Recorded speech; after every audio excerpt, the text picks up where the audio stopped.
Hello everyone. Next question हम discuss करने वाले हैं question number 126। What is the enthalpy change for the reactions. जो रिएक्शंस दी हुई है, if the enthalpy of enthalpy formation दिया है वाटर का, तो हमें enthalpy change of reaction delta H F formation निकालना है। तो देखो यहाँ पे जो एंथैल्पी चेंज ऑफ फॉर्मेशन कैसे निकालते हैं हम, इसका जो फॉर्मूला होता है एंथैल्पी चेंज ऑफ फॉर्मेशन का, वो क्या होता है, enthalpy change of formation of, यहाँ पे रिएक्शन की जो एंथैल्पी होती है उसको हम निकालने का जो फॉर्मूला होता है वो देखो यहाँ पे मैं आपको मेंशन कर रही हूँ। डेल्टा एच रिएक्शंस के लिए वो क्या होता है, समेशंस, यहाँ पे डेल्टा एच एफ ये किसके लिए, प्रोडक्ट, और minus delta H F formation और इसके लिए रिएक्टेंट के लिए। ठीक है, ये होता है रिएक्टेंट। तो यहाँ पे ये भी समेशन यहाँ पे लगेगा। ये जो फॉर्मूला है, आप देखो यहाँ पे रिएक्टेंट में क्या है, S2 और O2।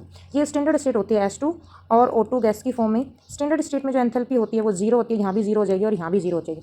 आप बचा आपका प्रोडक्ट में वाटर दिया हुआ है लिक्विड स्टेट में, और उसका फॉर्मेशन के लिए हमें एंथैल्पी दी हुई है 285। तो यहाँ पे सिर्फ और सिर्फ डेल्टा एच एफ रिएक्शन जो क्या आ जाएगा, वो आ जाएगा डेल्टा आर रिएक्शन का क्या आ जाएगा, सिर्फ डिपेंड किस पे करेगा, प्रोडक्ट पे, और प्रोडक्ट पे हमें दिया हुआ है इसकी -285.83 किलो जूल। तो इसको जब हम मल्टीप्लाई करेंगे तो इसका आंसर आ जाएगा -57 1.66 किलो जूल पर मोल। तो उसका ऑप्शन हमने हो जाएगा ऑप्शन नंबर 1। नेक्स्ट क्वेश्चन है 4 mole of A are mixed with 4 mole of B when 2 mole of C and D are form at equilibrium according to the this reaction. The value of equilibrium constant. देखो इस question में मेरे हिसाब से तो होना चाहिए ऑप्शन डी, बट मैंने जो निकाला है उस हिसाब से जो इक्विलिब्रियम कांस्टेंट होता है, इक्विलिब्रियम कांस्टेंट यहाँ पे हम कोई भी कांस्टेंट की वैल्यू इक्विलिब्रियम कांस्टेंट ले लेते हैं के सी। तो वो क्या होता है, प्रोडक्ट की कंसंट्रेशन अपॉन रिएक्टेंट की कंसंट्रेशन। ठीक है ना।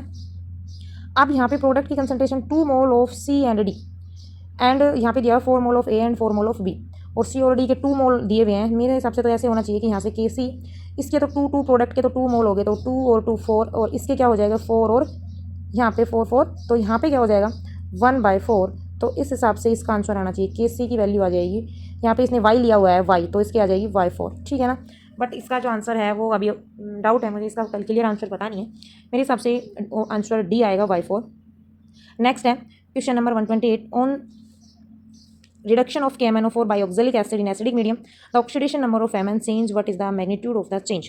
तो इसका जो मैग्नीज का जो ऑक्सीडेशन नंबर है वो वहाँ पे रिडक्शन होने के बाद ऑक्सिलिक एसिड के साथ क्या पे उसका ऑक्सीडेशन नंबर कैसे चेंज होगा। पहले इसका ऑक्सीडेशन नंबर था KMnO4 में +7, और +7 होने के बाद इसका रिडक्शन हो जाएगा और उसमें चेंज हो जाएगा, उसका ऑक्सीडेशन नंबर हो जाएगा +2। तो 7 और 2 आ जाएगा इसका। नेक्स्ट क्वेश्चन है which of the following is the correct IUPAC name. ठीक है, IUPAC नेम में देखो ये 4 दिए हुए हैं कि यहाँ पे 3-इथाइल 4,4 डाईमिथाइल हेप्टेन। नेक्स्ट में दिया हुआ है 4,4 मिथाइल। देखो हम IUPAC नेम निकालने के लिए क्या करते हैं कि अल्फाबेट के अकॉर्डिंग चलते हैं, जिसका अल्फाबेट में नाम पहले आता है उसको हम पहले लिखते हैं। तो यहाँ पे ये तो 5-इथाइल 4,4 dimethyl and heptane 4,4 bis methyl ethyl heptane.